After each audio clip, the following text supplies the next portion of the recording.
Welcome to the Lotco Business Podcast, a show all about helping you as a retailer, brand, or creative understand the actual business side of running your business.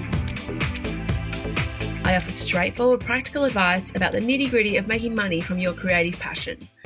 We will be covering bite-sized business and marketing lessons, as well as interviews with experts and trailblazers in the fashion, homewares, and design industries. My name is Melissa Robbins. I'm a business coach, colour-loving, non-coffee drinking Melburnian. Let's get into it. Hello and welcome to today's episode. My name is Melissa Robbins. I'm super excited to be here and really pumped to try and help you with your product-based business, help you grow your business, help you scale your business, help you figure out what are the things to focus on.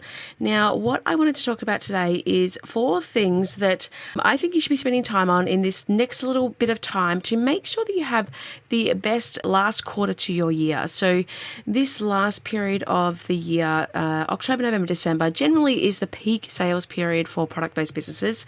Obviously, depending on what your product is, and that may not be the case, but it is a peak selling period. It is a peak buying period for consumers. So what should we focus on to make sure that you have a bumper one and that you are maximizing every available opportunity to sell more of your product and make more of a profit, and to have, those sales last you for a certain period of time next year as well. All right, so the number one, being a product-based business, you need to focus on your stock. So what is your supply chain like, and have you had this organized enough so that you have the right amount of stock at the right time? Now, this is a tricky one to manage because sometimes you may need to be in business a few years to be able to organize this in and know enough about what sort of numbers you need and what sort of stock levels you need to be able to keep you achieving the sales that you want to achieve in the last part of the year. So a big part of this is understanding your critical path and your supply chain and making sure that you know how long things take to get. You've allocated enough time to make sure you've got those, samples organized prior, you've got the shipping delays that may occur, and you've considered all those things. So your stock, making sure that you have planned out the amount of stock you need, the amount of raw materials you need if you make your own product, and as well understanding, what sort of numbers of stock you need to achieve the sales that you are looking for as well. So getting your supply chain right, planning out your critical path the year ahead. And if that's something you're not sure of or haven't used before, just Google the critical path and it will sort of map out for you what you need to do ahead of time. This is often a term used in fashion if you've ever studied fashion or design and stuff like that. It is where, the whole supply chain from designing a product to actually being able to sell that product might be, in general, let's say 6 months for companies. Some people take longer than that. Some people are a shorter supply chain. So knowing what yours is really important to make sure you have your stock at the right time and that you can have enough stock to achieve the sales that you want to achieve as well. So that's number one. Number 2 is making sure that you've thought about those sales channels. So if you sell wholesale, have you communicated the right information to your stockists prior? Have you got a plan of, when that stock is going to be sent out to them, when you're releasing new products, when they are able to release the new products? Have you made sure that they've got, those, if they get their stock, say, September, October, that when do you contact them again, making sure that communication is there so that you can encourage as many reorders as possible in that period of time. And also, as it gets closer to that period of time as it gets closer towards the end of the year, making sure that you let them know about cutoffs and what stock you have available and how soon they have to order to get it. All those things are important to communicate with your wholesale stockists. Now, other sales channels, your website. If you haven't already, I do a program where it's 4 or 5 days, depends on when you're doing it, to boost your conversion rate, because you want to make sure that your website is in the top condition and smick and converting as high as possible before you start sending traffic to your website, before you start promoting anything, before you email your customers, too many more times. Or before you do Facebook ads. So what are you going to do about that sales channel, your direct to consumer website, to make sure that it is converting as high as possible? It is, in the best shape. You have the best imagery. You have the most amazing product photos. You've got lifestyle shots in there as well. What are you doing on that sales channel to make sure that you are maximizing every visitor and everyone's eyes of customers who you have coming there? All right. And then if you're doing other things as well, so you may be having some markets in between that time of year, you may be having a pop-up store. What other sales channels are you going to use, and how are you going to manage your time and spread between the different sales channels? So I always talk about, I think I did an episode a couple of episodes ago, where you need to have multiple sales channels in your product business, I believe. Not all your eggs in one basket. And so managing when you're running those things and when you're focusing on those things is really important, and allocating the time to spend on each of the sales channel that you use and that your customers like to buy from you from or find you by. All right. So number 3 is your marketing. Now, again, this is something that I believe should be planned out prior, and it should be planned, in with strategy and tactics about what you want to achieve, and depending on what your sales channels are, depending on what your sales goals are, depends on what type of marketing you will use.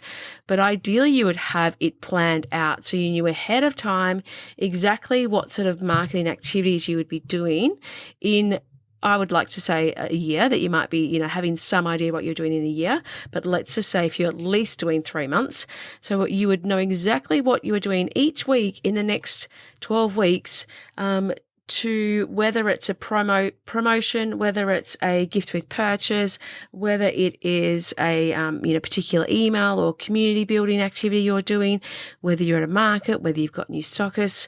You need to have your marketing plan prepared, and you need to have it mapped out. Now, this is something that I do in my Now Your Email Marketing program. I use the email marketing as that guide, but in the start of that, we also go through how to plan out your marketing. So then you also have emails to be able to send to your customers as well.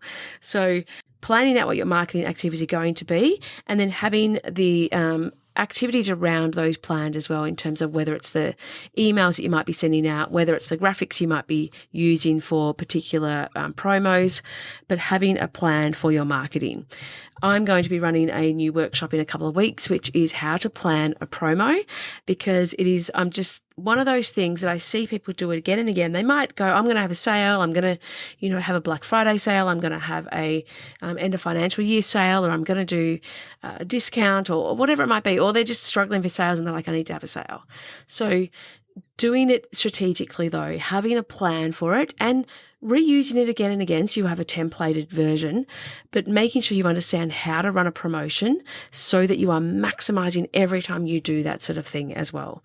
So there'll be in the show notes a little link for you to sign up to how to run a promo. You can grab that in the show notes as well. All right, so that's number 3. Number 4 is figuring out, if you need extra staff, what sort of hours should they be doing? What sort of things should you be planning ahead for when you do need particular people? Or if you are a solopreneur, can you outsource any activities? Can you outsource certain tasks, or can you delete certain tasks from your business or delegate so that you don't need to be doing everything in your business by yourself? So how can you plan? You need to plan out what staff you need if you are, running markets, if you have a physical retail store, if you are planning on, having a huge burst of sales in the next 3 months. What staffing or what sort of training do you need to do to make sure that you've got people around you ready to help you? So let's just go through those again. Starting with number 1 is making sure you've got your stock ready, making sure you've got your supply chain sorted, and you know exactly how much stock you need and when it is due, and how long you can take to get more if you require it.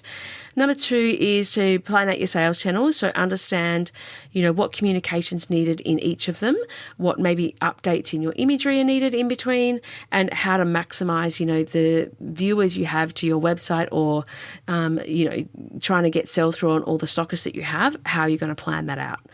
Number 3 is marketing. So planning that ahead. So ideally you would have a 12-week plan mapped out in terms of what marketing activities you're going to be doing, what emails you're going to be sending, and what promotions you're running as well.